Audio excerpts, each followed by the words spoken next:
stars are very far from us. So because the light come from stars takes millions and millions years, and some takes several years. In fact, some stars are so far that takes millions of years to travel them to the earth. Therefore, we can see stars. You can actually see what they look like a millions of ago. And if a far away the stars explode today, the explosion can only seen on earth millions of years later. Okay, if you see a star is exploded, if a star is destroyed, if a star is destroyed millions of years ago, then you are able to see right now, because whatever the lights of a star coming on earth, it takes several years.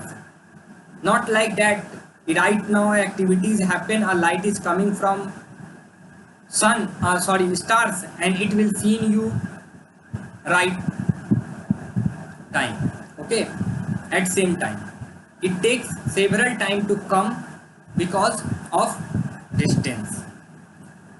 Now let us talk about another topic, which is sources of light. Object like sun, stars, a lighted candle, an electric bulb, or shiny fireflies, which is also known as jugglu. So these are the objects which are the source of light. I repeat, sun, star, candle, electric bulb, or fireflies are the source of light. They produce their own light, and that's why they are said to be natural source of light. Candles and electric bulb are known as human made source of light. So the source of light are depending upon classified into two types. First one is natural source of light, and second one is man-made source of light. In activity 1, some objects are given. You have to classify which one is natural and which one is man-made, and which are not producing light, having not their own light. Sun, table, candle, wall, chair, electric bulb, tree, fireflies, shoes, star, book, blackboard, moon, pencil. You need to do by yourself. I am not going to help you. So the objects that produce their own light are known as luminous objects, and those objects which are not able to produce their own light are said to be non-luminous objects. Then we can say that table, chair, even humans, these are not producing their own light. Then they are said to be non-luminous objects. But sun, candle, stars, electric bulb, they are producing their own light. That's why they are said to be luminous object. So objects are two type. Objects are of two type. First one is luminous and second one is non-luminous. Okay. Now let us talk about some observation how we can see an object. When a light fall on a non-luminous object such as book, it gets reflected in a different direction, and the reflected light reaches our eyes, then we see the object. Let us assume right now the source of light is sun. Whatever the sun rays come or strike on non-luminous object, for example this book. Okay, so this book, the sun light strike on it, sunlight strike on it, and after striking the sunlight reflected, and the rays of sunlight are going either and either, in so many directions, and those rays which are coming in our eyes, into our eyes after reflection, then we are able to see an object.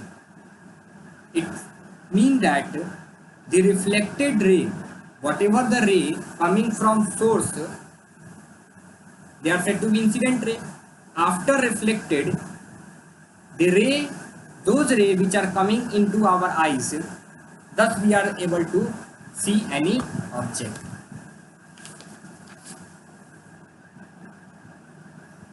During the day, the room is lightened because the reflection of sunlight by the several non-luminous objects around you, and thus you are able to see non-luminous object present in your room. Moon is also non-luminous object. Its sign because the reflection of light of the sun to us from the moon. Astronauts see the earth as a big ball shining because the sunlight it's reflect.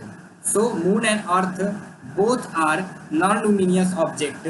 They have not their own light. So from earth we can see moon with the help of sunlight, and from moon we can see earth with the help of sunlight. Okay, now let us proceed to the another topic, which is light travel in a straight line. When you shine a torch in the dark, light appears to go straight forward. If you have torch, traditional torch, just on it and focus upward, focus in upward direction, you see that the beam of light are going straightly, are going in a straight way. The light from the cinema projector also appears to take a straight path to the screen. These observations show that light always travels in a straight line. This is the observation, what light travels always in straight lines. Okay, so the activities given in your book in figure 12.3, you can see that how we can see it with the help of candle experiment. Okay, so here light is traveling in a straight line. Okay, so you have to take a straight tube and you have to take a bended tube. When you watch a candle by a straight tube, you are able to see it, but if you are looking with bent tube, the shadow is formed, you are not able to see. That proves light always travel in a straight line. Light cannot bend toward the tube like water flowing through the tube. So if tube is bended, then water flow in a bended direction, but light cannot. In laboratory, you can perform a more accurate experiment to show the light travel in a straight lines. Activity 3 are also given. You also do this experiment, okay, to observe light is traveling in a straight direction or not. The property of light of traveling in a straight line are known as rectilinear propagation of light.